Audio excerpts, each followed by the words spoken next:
2. All right. Hey, Shalom, Shalom. Hadabar Shal, with the Hebrew Israelites coming to you week in and week out through the spirit and power of Yahweh Bahasham.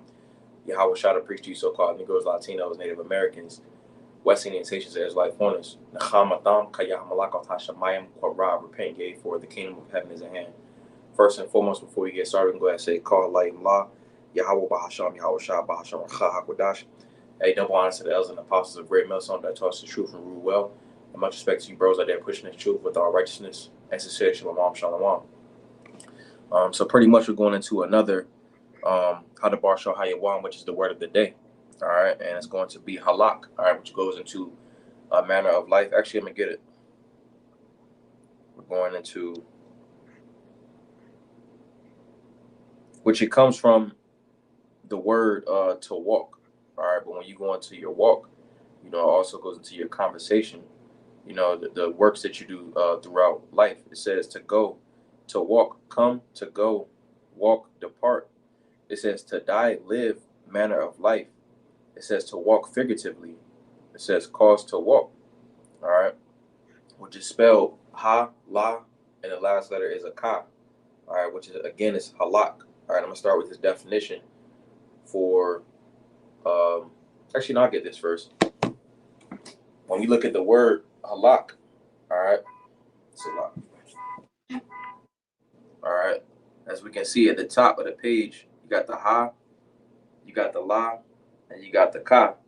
All right, but when we look at it in general, we know that the ha represents a man praying. All right, and then we got the la, which represents a staff or authority. All right, and the word for it is lamad, and then the last one is ka, which is your palm, power, or grasp. All right, when we look at this in a spiritual sense. All right, the ha is a man praying. La, again, a staff or authority, but it will be a staff because that staff represents authority. All right, and the last one is going to be ka, which is the palm of the hand, which you grasp with the palm of the hand. Because when you look at, the ancient men, they would walk with staffs. Because pretty much to walk in this walk of ours, we will be considered pilgrims. So I'm gonna get that definition for pilgrim. So it says one who journeys in foreign lands. We're in America, Babylon the Great. All right, it says one who travels to a shrine or holy place as a devotee. I'm gonna get this etymology. Let me get yours, Kwanawa. It says a person traveling to a holy place as a penance or to discharge some vow or religious obligation. It says or seeking some miracle or spiritual benefit. Also a traveler, generally a wayfarer. We go get yours. This is Strong's G 3927. It reads, one who comes from a foreign country into a city or land to reside there by the side of the natives. Mm-hmm. It says, jumping down, is sojourning in a strange place, a foreigner, in reference to heaven as the native country, one who sojourns on earth. Because, I don't want to Zah, we are part of that number. This wouldn't be our homeland,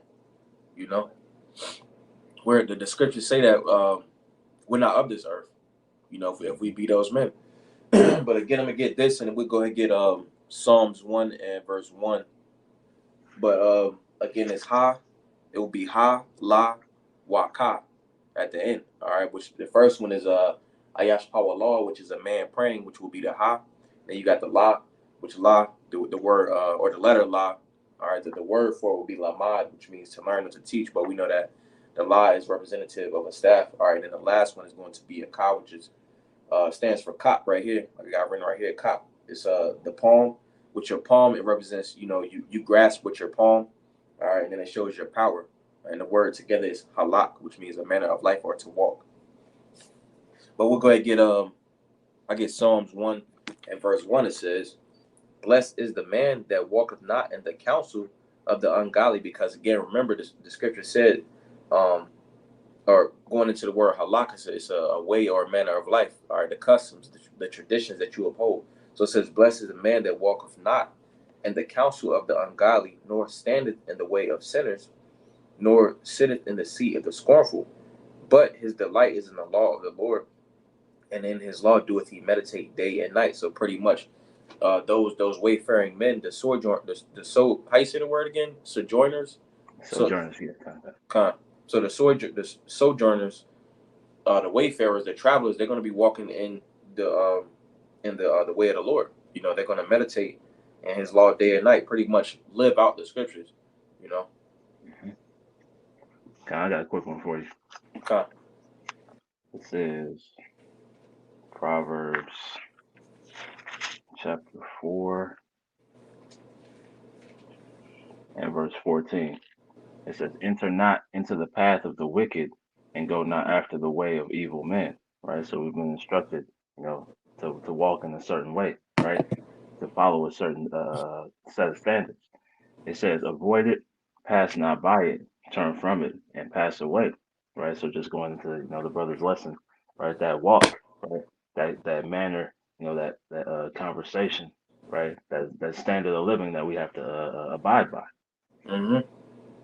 Because if we sit here and think about it, you know, it's not saying it like it's once you reach a certain destination, which we do have a destination in mind, but if we notice it's saying, to walk the conversation because you should always be in a constant, going forward. Even if Right. you inching, you crawling, but you moving forward because if you're going back, you're regressing, you're digressing, or if those are the correct words, you're pretty much not improving. In the Right. script, we know what the scripture says, those that look back, because that pretty much can put you in the spirit of looking back, you know. Yep. I got another one. Oh, this is the Hayawam Psalm chapter 112, and we get verse 1. It says, "Praise ye the Lord. Blessed is the man that feareth the Lord, that delighteth greatly in his commandments." All right, so it said, feareth. And we know that word fear goes into yara or yara'ah, which pretty much means to reverence, to do what he says, because that's what's going to make your walk that much easier, you know. Okay. We could get, could you get Bon Sirach chapter 19 and verse 30, and then I'm going to get, yeah, we get that one. Okay. This is the book of Sirach or Ecclesiasticus, chapter 19 and verse 30. "A man's attire and excessive laughter and gait show what he is." Mm-hmm. It said, get you to run that back. I gotta get there. Okay. All right. Yeah, could you run it back? Okay. This is Sirach or Ecclesiasticus, chapter 19 and verse 30. "A man's attire and excessive laughter and gait show what he is." Mm-hmm. Because when you look at someone, you can. It says a spiritual man judges all things, so you can judge how somebody is as a person, but you don't want to just stop there. But that's a layer, that can be that is supposed to be applied, when judging. So it says Hmm. a man's attire and excessive laughter. The scriptures say that, hey, um, a a wise man roughly smile but a little, roughly paraphrasing. So if you're always in the spirit of like joking around, folly, that's gonna show what you are. If it looks like a duck and it talks like a duck, it has to be a duck. So that person will be a fool. Hmm. Because the scripture said that we should be in the spirit of mourning, lamentation, mourning, and woe. I'm gonna run it back. It says, "A man." I'm running from verse 29. This is Bon Sirach, chapter 19, verse 29 says, "A man may be known by his look, all right, his appearance." It says, and why? Because if this man's appearance, all right, his walk, you can see that how he carries himself in his day to day, and then also, in that current moment, it tell what type of person that is. If he takes himself seriously, it says, "And one that hath understanding by his countenance," because we know the scriptures in Could you get it, Baba Kushar? It's Ecclesiastes chapter 8. I don't know the verse. I think it's verse 1 maybe. I'm gonna run it Okay. back. It says, "A man may be known by his look, and one that hath understanding by his countenance, which is his face, when thou meetest him." All right, so in those particular moments, you can tell, through the spirit, right, this is a man about his business. Hmm. Okay. This is Ecclesiastes 8 and 1. "Who is the wise man, and who knoweth the interpretation of a thing? Hmm. A man's wisdom maketh his face to shine, and the boldness of his face shall be changed." The boldness of his face shall be changed because he believes on Hamashiach, and that's why when we look back at those pictures, like the Russian icons, they were always around Hamashiach's around his visage, his countenance, he always had that glow. That's because wisdom makes you to shine. The scriptures say that um, we're like a light to the world. You know, Mm-hmm. but I'm gonna keep going. It says, "A man's attire and excessive laughter and gait shew what he is." So your gait, how you walk. If you walk like you got some business about yourself. If you walk and you also your conversation throughout the earth. The your actions, what you produce. You know that shows the type of person you are. If you're walking correctly. Right. Exactly.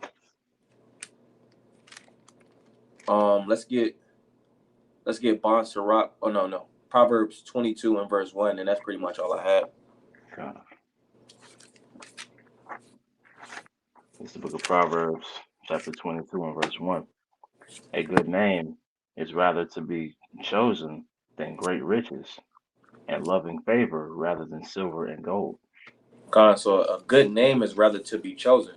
All right, and why is this? Because we just got the scriptures, Bon Sirach 19, the Hayawam, Psalms 1 and 1, Psalms 112. All right, the manner of which the men of the Lord are going to walk. It just told us that he was going to be blessed. While Mhm. we know that the scriptures say, those that are wicked, pretty much they're going to be destroyed. All right, just to prove that, I'm gonna get Quahalat Ecclesiastes chapter 8, and we'll get verse 10. It says, verse 11. It says, "Because sentence against an evil work is not executed speedily, therefore the heart of the sons of men is fully set in them to do evil." You see, so it was a precept you bought. I can't remember what precept it was. I'm gonna run this back again. It says, "Because sentence against an evil work is not executed speedily, therefore the heart of the sons of men is fully set in them to do evil." Now, pretty much those that walk after the customs and manners of Esau, Edom, they're gonna be destroyed. Just like it says in I think it's Psalms, or not Psalms, Proverbs 16. Though hand join in hand, the wicked should not go unpunished. Roughly paraphrasing, because those that when you think about your hands, hand in hand, you pretty much in agreement. You're associating with these types of people, so you approve of what they're doing. Verse 13. It says, "But it shall not be well with the wicked." Why? Because he's walking wickedly. It says, "But it Mhm. shall not be well with the wicked, neither shall he prolong his days, which are as a shadow, because he feareth not before the Most High." And we just read um, Psalms 1 and 1 to verse 2. It talked about blessed is the man that feareth. Oh, it was another precept in Psalms, but that's the way that is the correct way, walking correctly. All right, it says that fear the Most High, which fear before him. It says, "But it shall not be well with the wicked, neither shall he prolong his days, which are as a shadow, because he feared not before the Most High." That's pretty much the point, and it mentioned fear in those two verses three times. Which three goes into understanding. So that's telling you, hey, you should fear. This is how you should walk. You know, Uh, I got a real quick one for you. God. This is Philippians chapter 1 and verse 27. Only let only let your conversation be as it becometh the gospel of Hamashiach, that whether I come and see you or else be absent, I may hear of your affairs, that ye stand fast in one spirit, with one mind, striving together for the faith of the gospel. Right now, Mm-hmm. you go into that word conversation as we've been speaking on. It's let me see, to conduct oneself as pledged to some law of life, right? So that way, that Mm-hmm. that the brother's been going into, right? You go back. So if you go back to that verse, it's basically saying, let your way, let your path, let your manner of life, be something that's becoming of the gospel, which is being Mm-hmm. approved of, right? To something that's looked upon, in a good light, in a positive light. So that's why we move and carry ourselves this way, because it's appealing, to Yahweh Shem Yahweh Shai, right? And so it God. says, whether I come to see you or else be absent, I may hear of your affairs. So the angels are delivering these messages up, right, of how brothers are carrying themselves, man, how you sisters are carrying yourselves. It says that you stand fast in one spirit with one mind, striving together, fighting, continually enduring, for the faith of the gospel, right? Of that good news. I got one more. This is Bonsarat 33 and verse 20. It says, as long as thou livest and hast breath in thee, give not thyself over to any. All right, because you should be making sure that you're walking correctly and you're not giving yourself over to, those is walking contrary to what you got going on. That's why the scriptures say, can two walk together unless they be agreed? So if you're not walking, could you get that walk, Shah? Amos, I'm was 3 and 3. If I'm gonna keep going though. I'm gonna keep going to get to the point. Verse 21. It says, for it is better that thy children should seek to thee, that thou shouldest stand to thy courtesy. So you want to keep yourself at a certain level of superiority in the spirit. All right, not condescendingly or looking down on someone, but you want to make sure that you have superiority. All right, and just getting the point, as it says right here, verse 22. In all thy works, all right, your works being your ways, keep to thyself the preeminence. And how do you keep preeminence in what you do? Putting on Hamashiach, Right. because that's what's going to give you that good report. Like the brother mentioned, pretty much that good report with the angels, and they're gonna bring it to the Lord. It says, "In all thy works, keep to thyself the preeminence, leave not a stain in thine honor." All right. So you want to make sure that you're doing the things necessary in order to have a good walk. Because going back to what we just got, Proverbs 22 and 1, a good name is rather to be chosen than riches. Roughly paraphrasing. Right. Got this Amos 3 and 3. Can two walk together except they be agreed? Can two walk together? And like we going into walk, if somebody's going to throw off your walk, you would have Mhm. to minimize or detach from that individual. It said, can two walk together except they be agreed? Now, agreement comes from the scripture just said, be of one mind, be of one walk, of one way, roughly paraphrasing. So those are the individuals that you want to walk with, because if Right. somebody's going to be in the way of the walk, it's not going to be beneficial to you as a person, or us in general. Hey, saying this in NLT, can two people walk together without agreeing on the direction? You Right. know, Exactly. so you can't be walking lockstep with somebody if they pulling away, they going back this way, you trying to go this way, man. Mm-hmm. Right? That's why the scriptures they often remind you to be around those of like minds. You Mm-hmm. know, because as we see things intensifying in the world, we're being more and more separated from the cares of this life, while you see the people of the world, they're seeking more and more after the cares of this life, man. That's pretty much all I had, though. You had anything else? Okay, no, that was it. Conway, Hadabar Tazaza about Nayapa. Lord's Wood, that was a beautiful application to the spirit. Wa Hadabar Tazah. Adam Yashi Yawam Tawab. Wa La Marshana, to say again, the word that day was halak. All right. So I'm going to close it up by saying, Call Halayim La. Yahweh Bahasham, Yahweh Shah, Bahasham Racha, Kodash, a double honor to the elders and apostles of Great Millstone that taught us the truth and rule well, and much respect to you bros out there pushing this truth with all righteousness and sincerity. Shalom, shalom, Hayawam to Wabe, shalom. So long.